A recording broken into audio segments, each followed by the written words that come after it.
Bismillahirrahmanirrahim. Alhamdulillah alladzi aujaba 'alaina ta'alluma syara'i'il Islam. Wassalatu wassalamu ala asyrafil anam sayyidina wa nabiyyina Muhammadin sayyidil arabi wal ajam wa ala alihi wa ashabihi ya nabi'ul ulumi wal hikam. Rabbi shrah li sadri wa yassir li amri wahlul 'uqdatam min lisani yafqahu qawli, amma ba'd. Yang saya muliakan seluruh orang tua, bapak-bapak, para hujjaj, mudah-mudahan selalu diberikan kesehatan oleh Allah. Yang saya hormati Ketua Mushola Al-Falah Bapak Haji Muhammad Zain. Yang saya muliakan juga Ketua Majelis Ta'lim Malam Kamis Kanda Haji Muhammad Sawan. Yang saya hormati Kanda Haji Ajis Muslim, bapak-bapak pengurus RT, pengurus RW, dan seluruh orang tua, Bapak Sardani, Bapak Haji Imam, dan semuanya.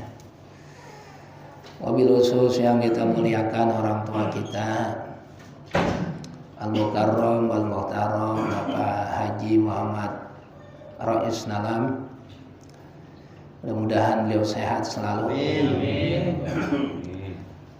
Alhamdulillah, malam Kamis ini kita bisa bermuajahah, bersilaturahim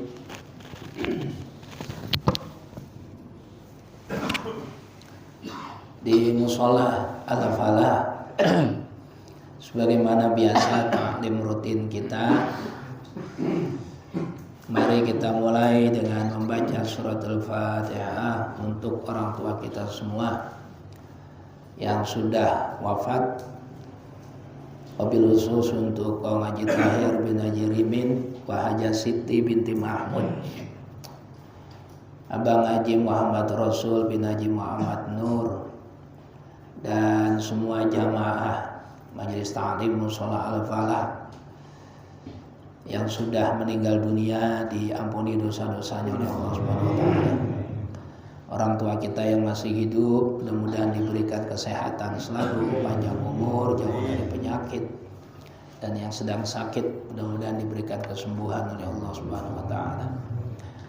Bismillahirrahmanirrahim. Hadiyatan mu'tiha wa nuqaddimu ali habibina wa syafi'ina wa qurrati a'yunina wa maulana Muhammadin Rasulillahi sallallahu alaihi wasallam wa ala alihi wa ikhwanihi minal anbiya'i wal mursalin wal awliya'i wa syuhada'i wal sholihin wal sahabati wat tabi'in wal ulama'i wal mufassirin wal muhaddisin wal musannifin wa ila ruhi jami'il malaikatil muqarrabin summa ila arwahi al-ulama il-mutaqaddimin khususan wa sultan awliya Syekh Muhyiddin Abdul Qadir Jilani radhiyallahu anhu, summa ila arwahi al-ulama il-mutaakhirin khususan arwahi Sayyid Syarif Hidayatullah Sunan Gunung Jati wa usulihim wa furu'ihim wa zawjatihim, summa ila arwahi jami'il ulama wa awliya'i hadhil qaryah wa usulihim wa furu'ihim wa zawjatihim qaddasallahu asrarahum wa nawwara daraihahum wa ja'alil jannata maswahum wa yu'li darajatihim wa a'ada alaina min barakatihim wa amtir alaina ghaitha karamatihim, summa ila ruhi jami'i ahlil kubur minal muslimina wal muslimat wal mu'minina wal mu'minat bi masyariqil ardi ila magharibiha barriha wa bahriha, khususan aba'ana wa ummahatina wa ajdadana wa jaddatina, wa na'ususu salaru Haji Muhammad Tahir bin Haji Rimin, salaru Haji Siti binti Mahmud, salaru Haji Muhammad Rasul bin Haji Muhammad Nur, summa ila arwahi jami'i keluarga besar Majelis Ta'lim Malam Kamis Al-Falah. Wa nas'aluka ya Allah ya Allah ya Allah bi barakati suratil Fatihah bisri ishfi maradana wa ishfi marada ummi ajami sarah binti Muhammad wa nas'aluka ya Allah bi barakati suratul Fatihah yassir lana ziyarata haramika wa harami rasulika Muhammadin sallallahu alaihi wasallam fi kulli sana waqtim lana bil khatimati sa'adah waj'alna bi husnil khatimah al-Fatihah. Bismillahirrahmanirrahim.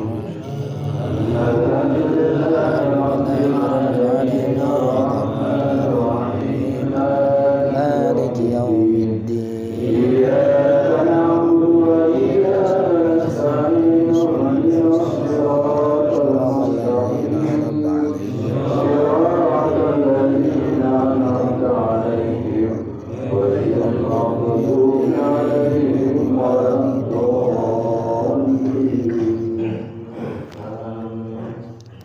Assalamualaikum warahmatullahi wabarakatuh. Mari sama-sama sebelum kita beribadah, semoga iman kita bertambah. Amin. Bismillahirrahmanirrahim. Bismillahirrahmanirrahim. Wa ba'du. Wa inna walhamdulillahi wa radina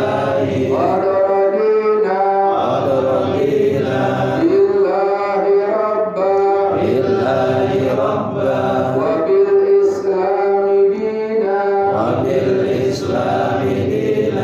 wa bi Muhammadin nabiyya wa rasula wa bil Qur'ani imama wa bil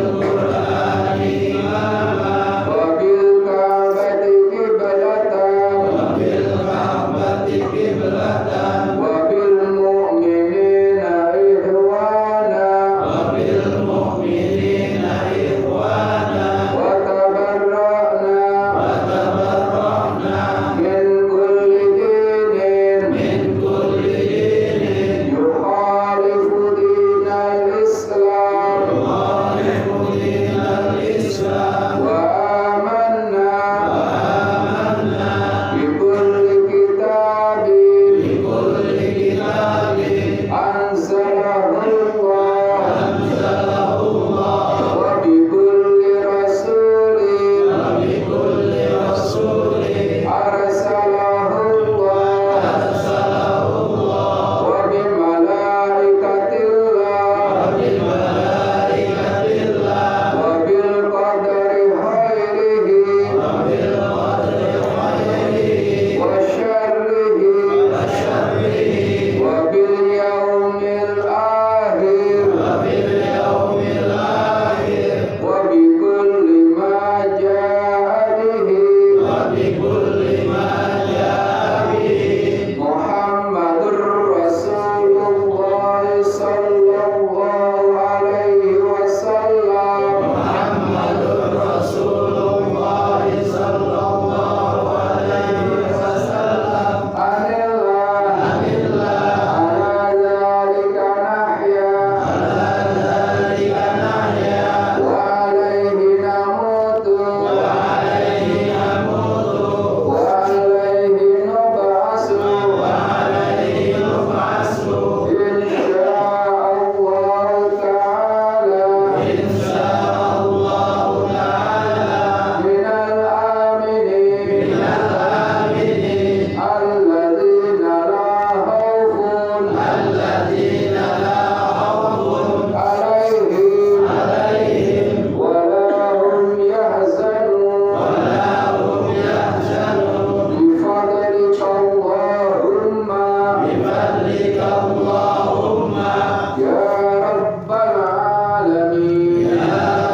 Bismillahirrahmanirrahim.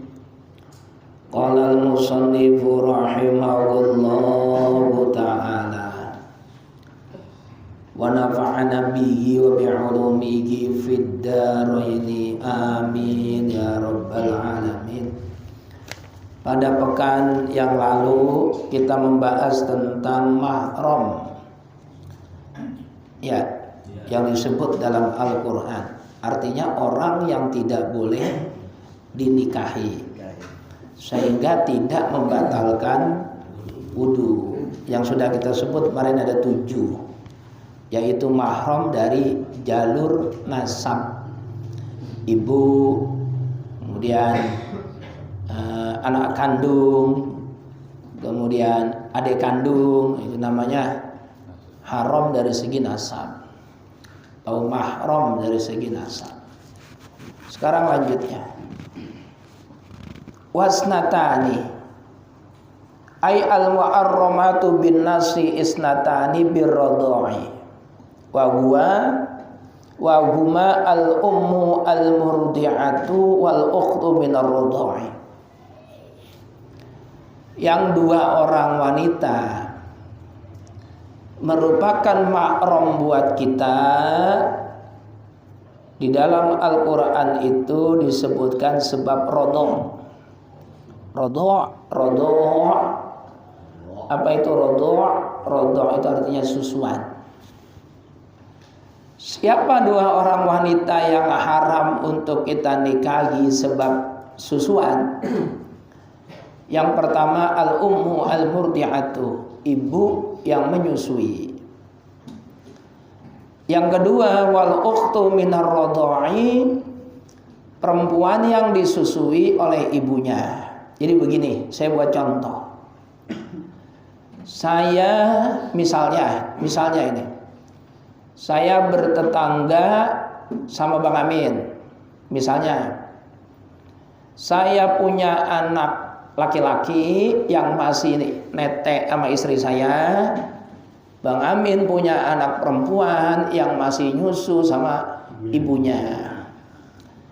Suatu ketika istri saya ke pasar entah mau beli keperluan apa. Anak saya nangis terus. Di rumah nggak ada orang. Istrinya Bang Amin kagak tega, datang ke rumah saya. Anak saya disusuin sama istrinya Bang Amin. Anak saya laki-laki disusuin. Itu namanya istrinya Bang Amin jadi ibu susunya anak saya. Istrinya Bang Amin itu disebutnya murdiah, artinya perempuan yang menyusui anak saya. Paham?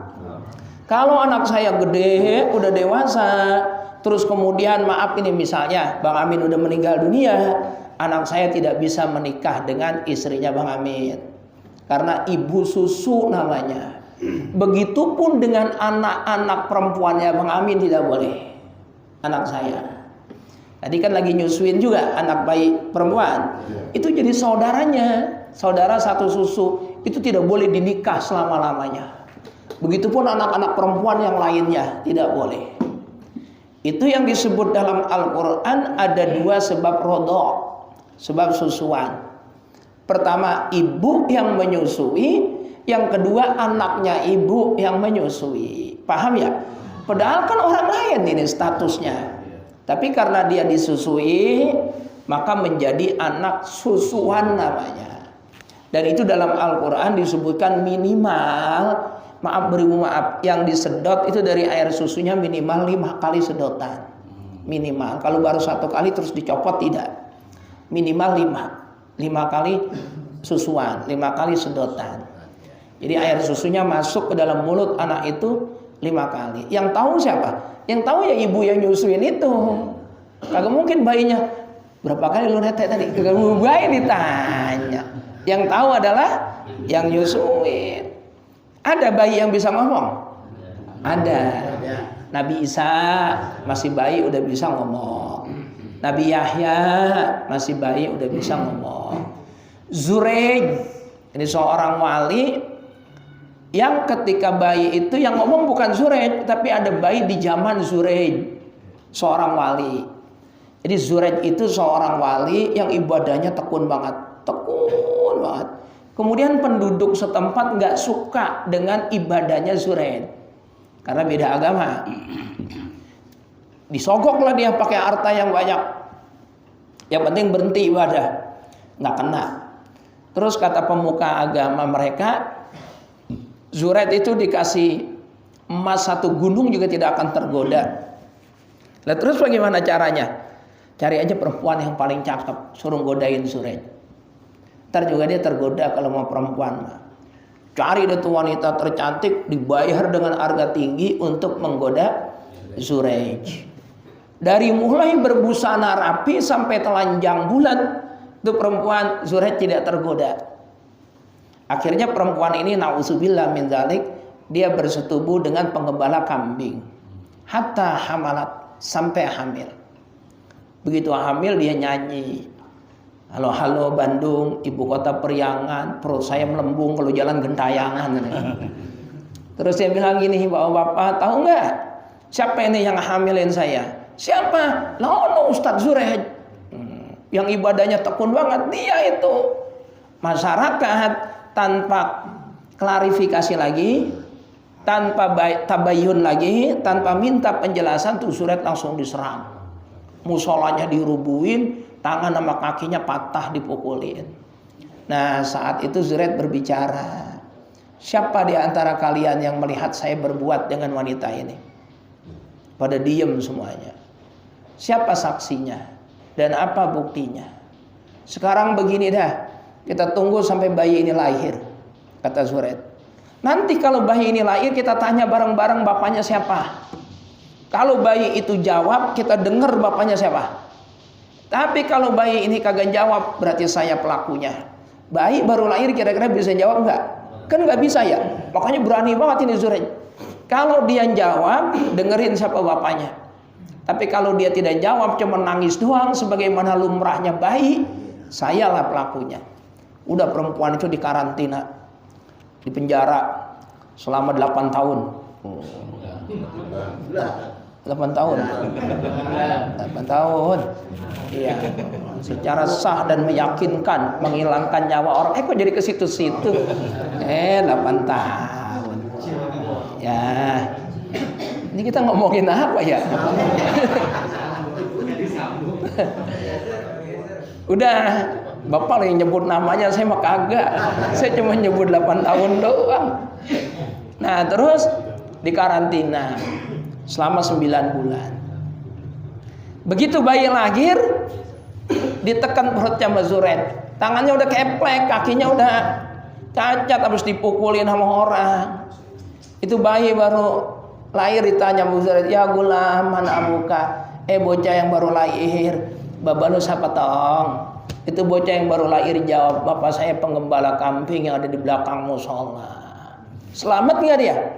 Selamat. Cuma masalahnya selamat dari fitnahnya, tangan dan kakinya udah terlanjur dipukulin orang sampai cacat. Apa masalahnya? Masalahnya Zuret lagi sholat sunnah. Sholatnya sholat sunnah, ibunya manggil, ya Zuret ta'al, ya Zuret ta'al, ya Zuret ta'al. Hatinya bimbang ragu-ragu. Ibu saya manggil sementara saya lagi sholat. Ibu apa sholat ya? Ibu apa sholat ya? Akhirnya dia terusin sholatnya. Ibunya kagak ridho. Ya Allah, saya yang membesarkan dia, saya yang lahirin dia, saya yang menyusui dia. Masa timbang saya panggil doang kagak nyaut? Saya nggak ridho. Gara-gara ibunya kagak ridho, itu Zuret lagi hidupnya sudah dihukum sama Allah. Walaupun selamat, tapi sudah dapat hukuman, dipukulin orang dulu, kena fitnah yang besar. Nah itu bayi bisa ngomong. Ya kalau sekarang nggak ada, bayi bisa ngomong nggak ada. Sekarang udah sulit karena udah mau akhir zaman. Jadi bayi-bayi yang disusui itu secara otomatis menjadi anak ibu yang menyusui. Budaya Arab sejak zaman Nabi kita, bahkan sejak sebelum Nabi kita, itu udah terbiasa punya anak laki-laki atau punya anak perempuan disusui oleh orang lain. Termasuk Nabi kita kan. Nabi kita ketika bayinya disusui oleh siapa? Halimatus Sa'diyah. Namanya nggak ada Sa'diyahnya, nggak ada. Namanya Halimah doang. Kenapa dia ada sebutan Sa'diyah? Artinya yang sangat beruntung. Kenapa dia sangat beruntung? Karena menyusui Nabi. Jadi Halimah Sa'diyah. Halimatus Sa'diyah Halimah wanita yang sangat beruntung. Kenapa dia sangat beruntung? Karena dia menyusui Nabi. Dan itu menariknya, setiap bulan Ramadan Nabi kita tidak pernah menyusu, nggak pernah, walaupun masih bayi. Masya Allah. Jadi udah dijamin Halimatus Sa'diyah itu pasti akan masuk surga. Nah itu disebut dengan beruntung. Sa'diyah itu artinya beruntung. Nah jadi Halimah namanya, As-Sa'diyah julukannya, wanita yang beruntung. Itu dua orang. Jadi ibu yang menyusui dan anak-anaknya ibu yang menyusui. Kemudian kita lanjutkan lagi. Wal muharramatu bin nasi arba'un bil musaharati. Dan juga wanita, tadi kan udah 7 yang pertama, yang kemarin 7 ya. Terus tambah tadi 2, berapa jadinya? 9. Jumlahnya ada berapa? Kemarin di awal 14. Wal muharramatu bin nasi, dan orang-orang wanita yang menjadi mahram buat kita sehingga tidak boleh dinikahi. Arbaun ada 4. 4 ini bil musaharati sebab hubungan musaharah. 7 sebab nasab, hubungan darah. Ibu, anak kandung, cucu itu namanya nasab. Terus 2 tadi sebab apa? Susuan. Sekarang 4 bil musaharati sebab hubungan musaharah. Apa itu musaharah? Hubungan mantu sama mertua. Itu namanya musaharah. Ada 4. Siapa saja? Yang pertama ummu zaujati, ibunya istri kita. Berarti kan mertua, ibu mertua. Baik istrinya sudah disetubuhi atau istrinya belum disetubuhi, yang namanya ibu mertua itu jadi ibu kita sendiri. Sebab disebut ibu mertua adalah sebab adanya akad nikah. Bimujarradi aqdin nikah. Buat contoh, menikah dengan wanita. Ini laki-laki namanya Ahmad, yang dinikahin perempuan misalnya namanya Zainab. Ahmad jawab, saya terima nikahnya dan kawinnya Zainab binti Fulan dengan mas kawinnya yang tersebut tunai. Sah. Mulai detik itu ibunya Zainab jadi ibunya Ahmad. Walaupun Zainabnya belum diapa-apain. Paham ya? Itu tidak membatalkan wudhu. Ibu mertua tidak membatalkan wudhu, udah.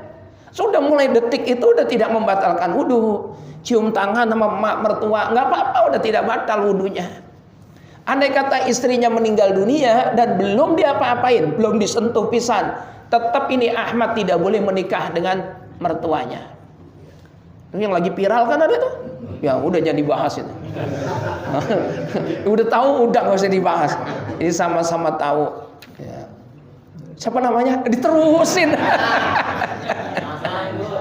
Jangan. Ya kan ada ya. Ya udah ah. Tik jadi gosip baik ngaji kok gosip. Nomor 1 ummu zaujati, ibunya istri.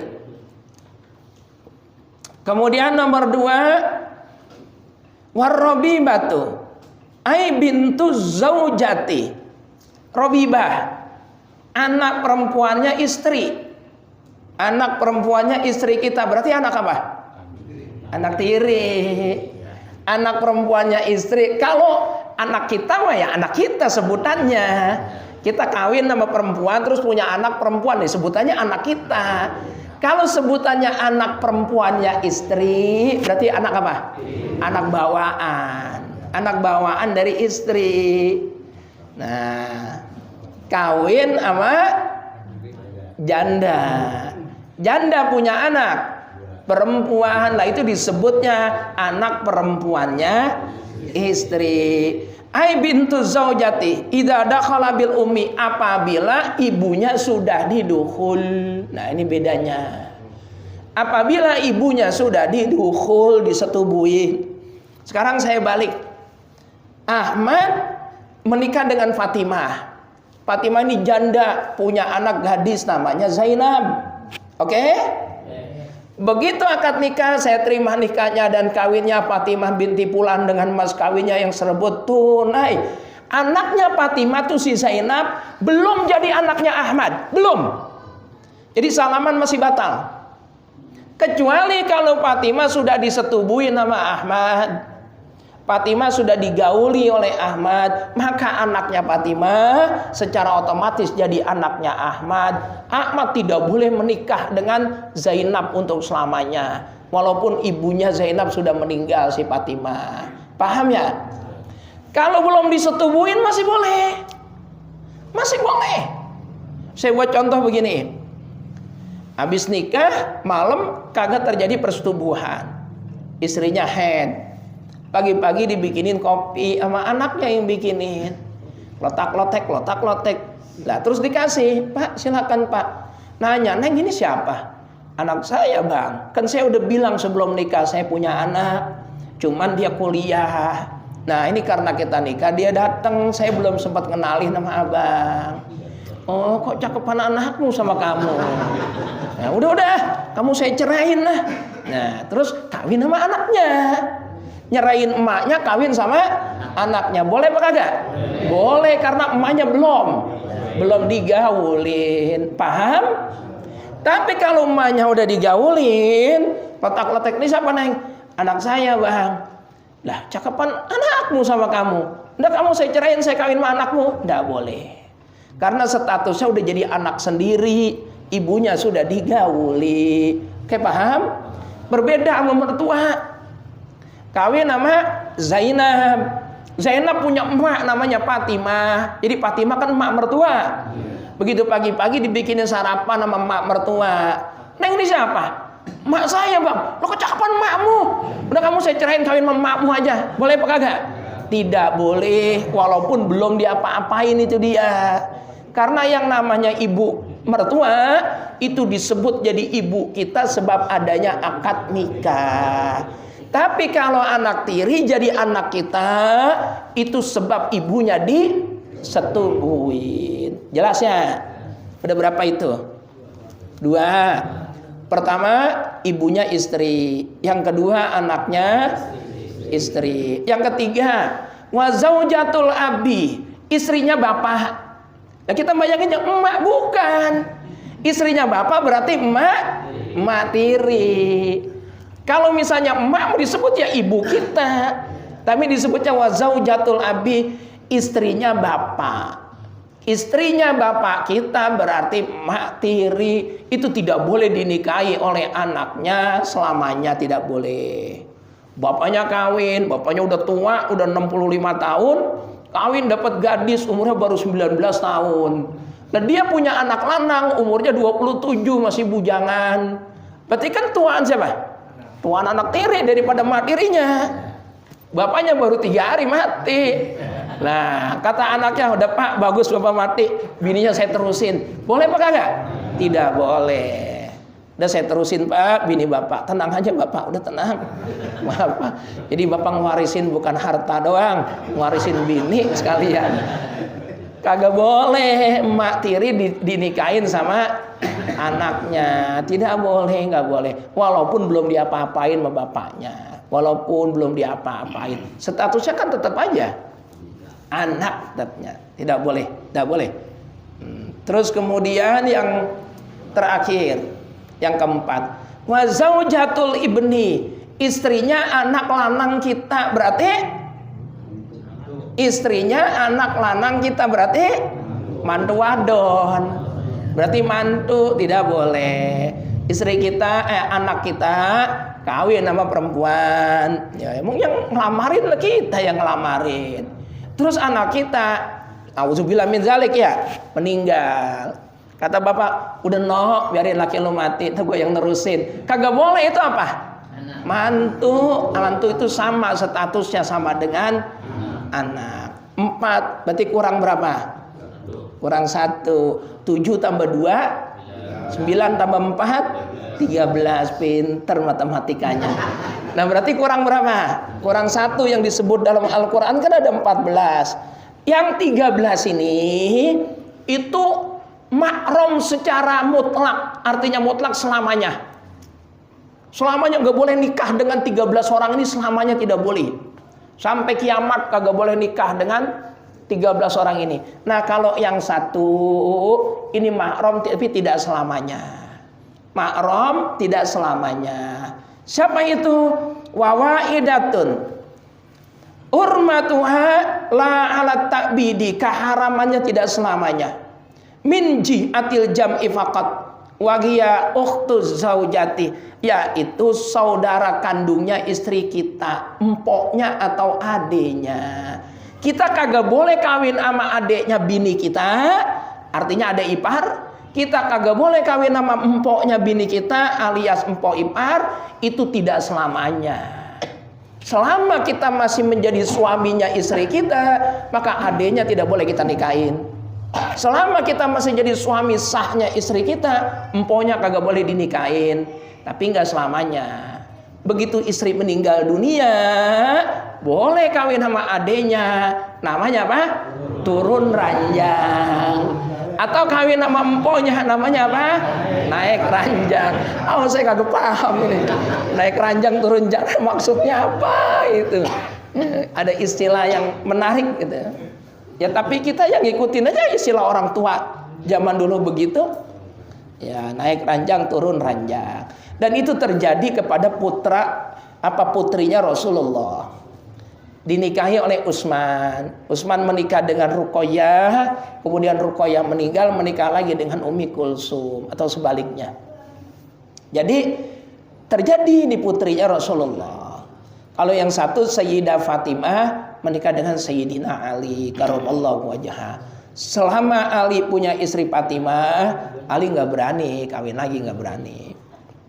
Karena Fatimah itu pemimpin wanita di dalam surga. Pemimpin wanita di dalam surga. Wanita yang tidak pernah haid seumur hidup itu Fatimah. Jadi beliau tidak pernah ninggalin sholat sekalipun dalam hidupnya. Karena nggak pernah haid sama sekali. Wanita yang ketika melahirkan anak itu keluar darah nipasnya cuma setetes. Cerit, langsung berhenti. Makanya tidak pernah ninggalin sholat. Kalau istri kita kan keluar nipas 40 hari. 40 hari. Beliau setetes sudah langsung mampet, udah nggak keluar lagi. Dia nggak pernah ninggalin sholat sama sekali. Satu-satunya perempuan yang paling disayang sama Nabi, yaitu Fatimah. Satu-satunya keluarga Nabi yang meninggalnya mendahului atau menyusul Nabi paling dulu, itu Fatimah. Dia nangis sebelum Nabi wafat, nangis. Terus dipanggil sama Nabi, diberisikin. Setelah diberisikin tersenyum. Ditanya sama Aisyah. Fatimah, Aisyah ini ibu tirinya ya. Karena Fatimah anaknya Khadijah. Tadi kamu nangis, kok sekarang tersenyum. Tadi saya menangis ibu karena takut ditinggal Rasulullah. Sekarang saya tersenyum karena Rasulullah bisikin. Yang pertama kali nyusul Nabi dari keluarga beliau adalah saya. Saya girang banget karena saya bakal nyusul Nabi. Bapak-bapak, bapaknya mau meninggal dunia, bapak diberisikin begitu. Tom, bapak meninggal, lu yang pertama nyusul bapak. Bapaknya dijeguk, bapak mau mati-mati aja pak, jangan ngajak-ngajak. Kalau kita begitu, bapak mati-mati aja pak, mati ngajak-ngajak. Jangan ngajak-ngajak. Fatimah diberisikin sama Nabi, girang banget. Bahwa beliau yang akan pertama kali nyusul Nabi. Dan memang beliaulah yang jadi pemimpin di surga nanti di kalangan wanita. Wanita yang sangat suci. Nah, itu pun Allah pun sangat menyayangi Fatimah. Itu Allah sangat menyayangi Sayyidah Fatimah. Titik. Wagia ukhtuz zaujati, yaitu saudara kandungnya istri. Ya perempuan tentu saja, saudara perempuannya istri. Wala yujma'u bainal mar'ati wa ammatiha, dan juga tidak diperbolehkan, wala yajma'u, dan tidak diperbolehkan, wala yujma'u aidan, tidak diperbolehkan menjadikan satu bainal mar'ati antara istri wa ammatiha dan encingnya, bibinya, nggak boleh juga. Udah nikah sama istri, istri punya encing. Encing itu artinya adiknya bapak. Itu ammatun. Ammatun itu adiknya bapak, adik kandungnya bapak atau empoknya bapak. Terus masih muda, dia pengen niat poligami. Neng, saya mau poligami ah. Kata istri, ya udah nggak apa-apa bang, boleh. Tapi yang dikawinin encingnya tidak boleh. Tidak boleh menjadikan satu antara istri dengan encingnya, tidak boleh, nggak boleh. Kenapa? Karena bisa menimbulkan ketidakharmonisan keluarga. Mau diapa-apain, walaupun poligami itu boleh, walaupun poligami boleh dalam Al-Quran boleh, tetapi itu tetap aja menimbulkan dampak kecemburuan terhadap wanita. Itu pasti itu. Dampak sakit hati terhadap wanita. Nah, ternyata yang menjadikan sakit hatinya adalah encingnya sendiri. Itu kan bisa merusak hubungan harmonis antara keponakan dengan encing. Oleh karena itu tidak boleh menikah dengan istri sekaligus nikahin encingnya juga. Tidak boleh. Kalau dari ibu, itu kan tadi adiknya bapak, sekarang adiknya ibu. Wala bainal mar'ati wa kholatiha. Dan tidak boleh juga menikah dengan istri sekaligus dinikahin encingnya dari arah ibu. Kalau bahasa Arabnya encing dari arah bapak itu ammatun, pakai ain, ammatun. Tapi kalau encing dari arah ibu, adiknya ibu atau empoknya ibu, itu bahasa Arabnya kholatun, kholah. Kalau encing dari bapak ammah, kalau dari ibu kholah. Nah, titik. Fa in jama asyasu baina man arumal jam'u bainahuma bi aqdin wa'idin nakahahuma fihi batala nikahuhuma. Kalau dinikahin dua-duanya, Neng, saya ngelamar kamu ya. Ya udah bang, saya terima. Tapi sekalian sama encingmu, dua udah ini saya lamar. Ya udah nggak apa-apa, terserah. Yang penting encing saya mau dinikahin dua-duanya. Maka itu batal dua-duanya, tidak sah kedua-duanya. Lah kalau dia terpisah, aulam yajma' bainahuma bal nakahuma murattaban fasani huwa al-batil. Kalau kagak bareng. Tadi kan bareng itu. Nah, sekarang kagak bareng. Yang satu duluan, apa encingnya duluan, ponakan belakangan, atau ponakan duluan, encing belakangan, yang jelas kagak bareng. Maka yang kedua yang batal, yang tidak sah. Pernikahan yang kedua batal, tidak sah. Walhasil tidak boleh menggabungkan antara keponakan dengan encingnya. Kan masih banyak wadon yang lain. Jangan udah ponakannya diembat, encingnya diembat juga. Jangan, kalau mau nambah cari yang lain. Yang lain toma ya benar. Rakus banget ya. Nah, titik. Ya. Ini udah selesai kita bahas tentang mahram. Sekarang masuk pembahasan yang baru. Summa syara'a fi uyubin nikahi al-musbitati lil khiyari fihi. Setelah Kiai Musonif artinya yang ngarang kitab ini selesai membahas tentang wanita-wanita mahram, maka beliau menjelaskan tentang pernikahan yang terdapat cacat. Baik istri ataupun suami ada cacatnya.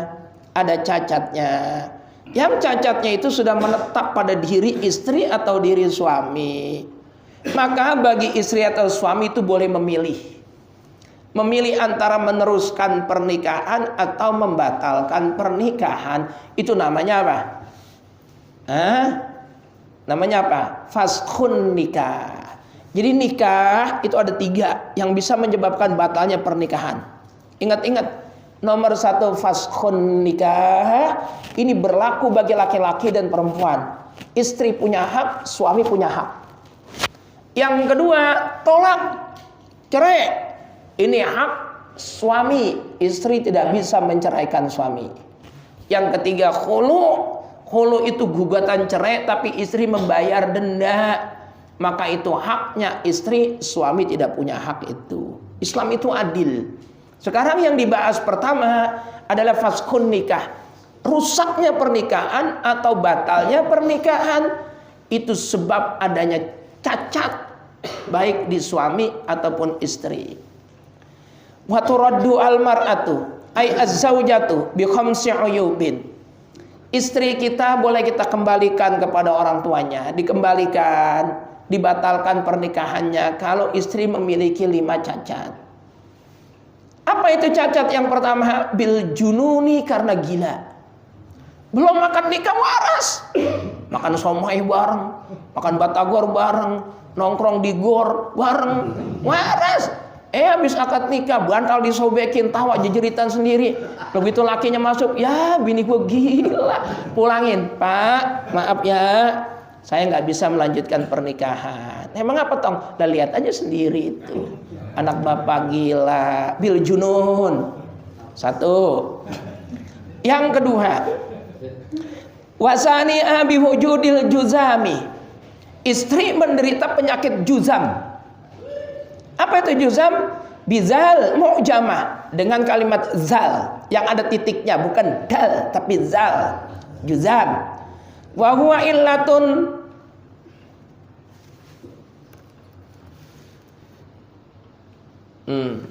wa hiya illatun yahmarru minha al-udhu summa yaswaddu summa yanqati'u summa yantasiru. Penyakit yang awalnya merah kulitnya istri, setelah merah berubah jadi hitam, setelah hitam kemudian copot satu-satu jarinya, putus, rontok. Apa penyakit apa? Lepra atau kusta ya. Nah, itu boleh. Tapi umpama suaminya, nggak apa-apalah, saya terima keadaan istri saya berusaha ngobatin, boleh juga. Tapi kalau dibatalkan pernikahannya, udah dah, jangan diterusin. Saya tidak berkenan memiliki istri yang punya penyakit lepra. Itu kan menular, lepra itu, wabah itu. Nah, itu juga boleh. Yang ketiga, wasalisu biwujudil baros, istri menderita penyakit baros. Baros itu artinya belang, kayak zebra. Tapi nggak bisa berubah, karena belangnya udah langsung ke dalam daging, bukan hanya sekedar kulit. Kalau kulit kan bisa ganti kulit. Lah ini bisa menjaram ke dalam daging. Tetapi bukan pano. Ini panoan, wah batal deh kita. Panoan nggak bisa. Kadas kurap, batal. Baros itu penyakit yang berbahaya. Itu lanang jahat amat, bininya panoan. Batal. Mengapa bang? Panoan. Ya, sekarang kan ada obat macam-macam. Pakai tawas aja kita pakai. Apa namanya itu? Lengkoas ya. Nah, saya alhamdulillah nggak pernah panoan dari kecil, jadi kagak pernah pakai gitu-gituan. Nah itu baros, namanya penyakit baros, penyakit baros. Tapi kalau suaminya sabar, nggak apa-apa, boleh diteruskan. Sabar boleh. Ya kalau sekarang ya penyakit-penyakit yang berbahaya itu, nauzubillah ya. Kayak misalnya apa? Ya banyak lah sekarang. Guru. Ya. Kalau lahir kembar, apa benar yang belakangan katanya kakaknya, yang duluan adiknya, benar itu? Ya itu sebutan ya, istilah ya. Saya ngeliat Upin Ipin dah itu. Upin Ipin kan kembar itu ya. Yang Upin yang siapa? Abang apa adek? Saya Upin, ini adik saya Ipin, ya Upin. Beda cuma 5 menit, ya, beda 5 menit ya. Ya itu istilah sebutannya. Itu yang istilah itu yang nyebut ya orang-orang tua kita. Jadi siapa yang duluan, siapa yang belakangan, siapa yang abang, siapa yang adik ya. Itu istilah. Nah, benar. Bang Jamil sama Bang Jamal ya. Ngapain segala Upin Ipin kita bahas? Di depan kita ada. Iya benar banget itu. Benar engkong. Ya benar. Benar. Tanya Bang Jamil sama Bang Jamal, yang mana abang, yang mana adek. Saya nggak tahu kalau ke situ. Apa benar yang lahir belakangan abang, yang lahir duluan adek ya? Saya nggak tahu. Itu istilah lah itu. Ya benar banget tuh, tanya Bang Jamil aja dah. Ya. Yang keempat ya. Yang keempat biwujudir rotaki. Seorang perempuan bisa dibatalkan pernikahannya kalau memiliki rotak. Apa itu rotak? Wa huwa insidadu mahalil jima'i bilahmin. Tertutupnya vagina. Vagina itu kemaluan istri tertutup dengan daging. Jadi itu di dalam kemaluannya ada security-nya. Sehingga kagak bisa kemaluan suami masuk ke dalam kemaluan istri. Tersumbat dengan daging. Ya buat apa punya istri begitu? Nah kalau kayak gitu silakan. Mau diobatin, dioperasi silakan. Atau dibatalkan pernikahannya juga boleh. Yang kelima, yang terakhir, wal qarnu ay biwujudil qarni. Adanya apa? Tulang. Wa wa insidadu mahallil jima'i bi'azmin. Istri kemaluannya tumbuh tulang. Kalau tadi yang jagain security, ini Kopassus yang jagain. Kemaluan suami kagak bisa masuk ke dalam kemaluan istri karena ada apanya? Tulangnya. Jadi ini bolehlah dibatalkan. Nah, tadi udah saya katakan, itu bukan hanya hak suami saja, istri juga punya hak. Sama, istri punya hak. Yang pertama, yang kedua, dan ketiga itu sama antara suami sama istri.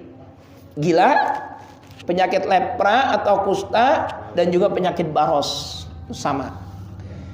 Yang keempat, laki-laki biwujudil jubbi. Yang keempat, istri boleh membatalkan pernikahan. Bang, maaf, pernikahan kita batal. Sebab apa? Suaminya punya jub. Apa jub itu? Wa huwa qat'uz zakari kulluhu. Wa huwa qat'uz zakari kullihi au ba'dihi. Wal baqi minhu dunal hasyafati. Fa in baqiya qadruha fa aksara fala khiyara. Emang udah paham yang ketawa?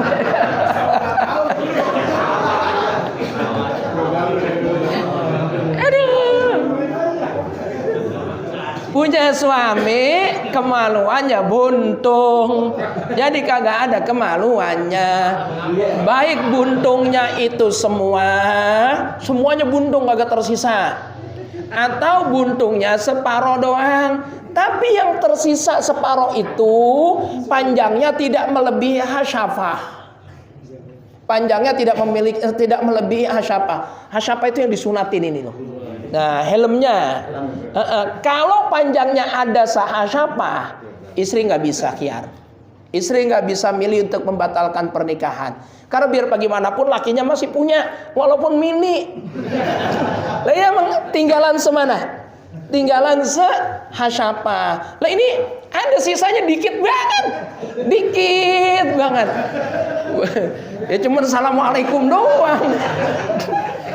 Iya, cuman assalamualaikum tapi kagak bisa masuk. Lah kalau kayak gitu istri boleh. Bapak-bapak kagak usah gagapin. Untung katanya lebih panjang. Itu masalah doang tapi belum ada.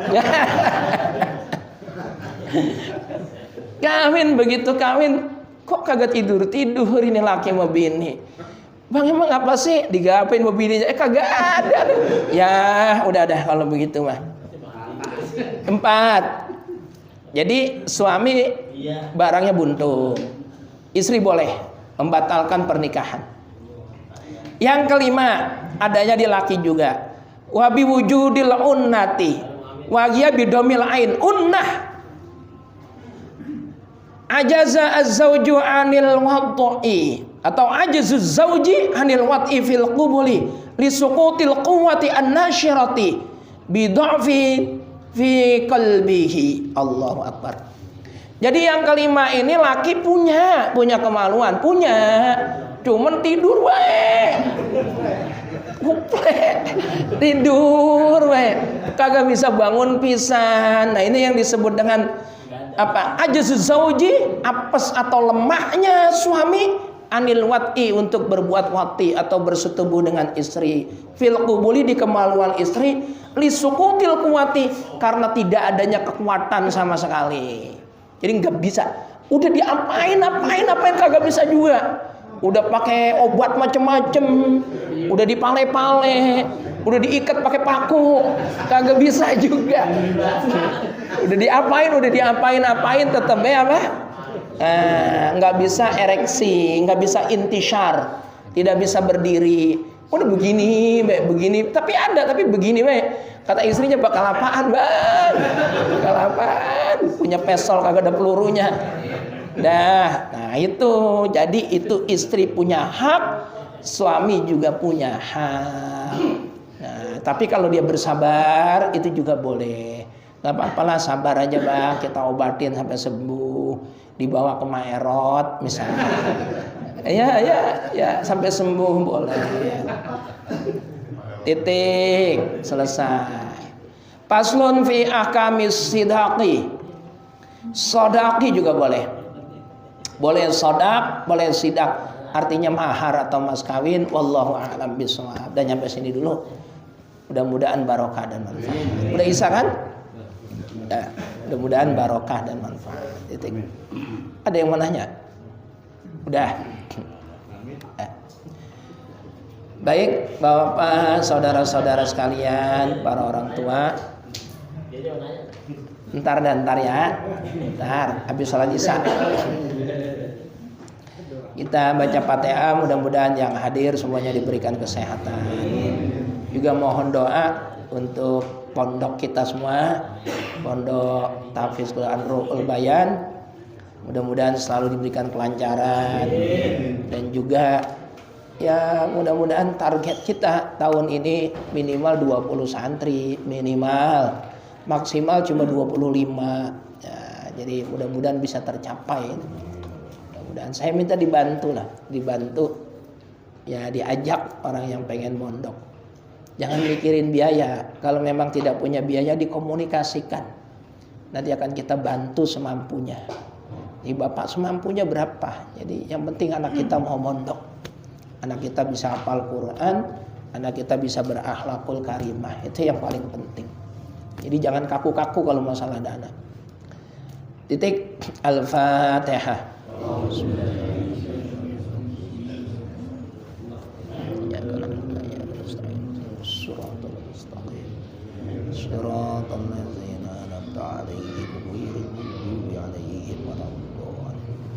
Bismillahirrahmanirrahim. Alhamdulillahirabbil alamin.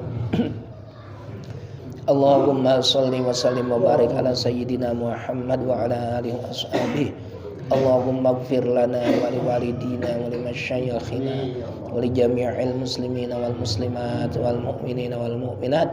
Allahumma inna na'udzubika min su'il khatimah wa nas'aluka husnal khatimah. Allahumma hassil maqasidana min maqasidid dunya wal akhirah wa yassir umurana min umurid dunya wal akhirah. Ya Rabbi bil Mustafa balligh maqasidana waghfir lana ma madaya wasi'al karami. Rabbana atina fid dunya hasanah wa fil akhirati hasanah wa qina adzabannar. Walhamdulillahi rabbil alamin. Wassalamualaikum warahmatullahi wabarakatuh.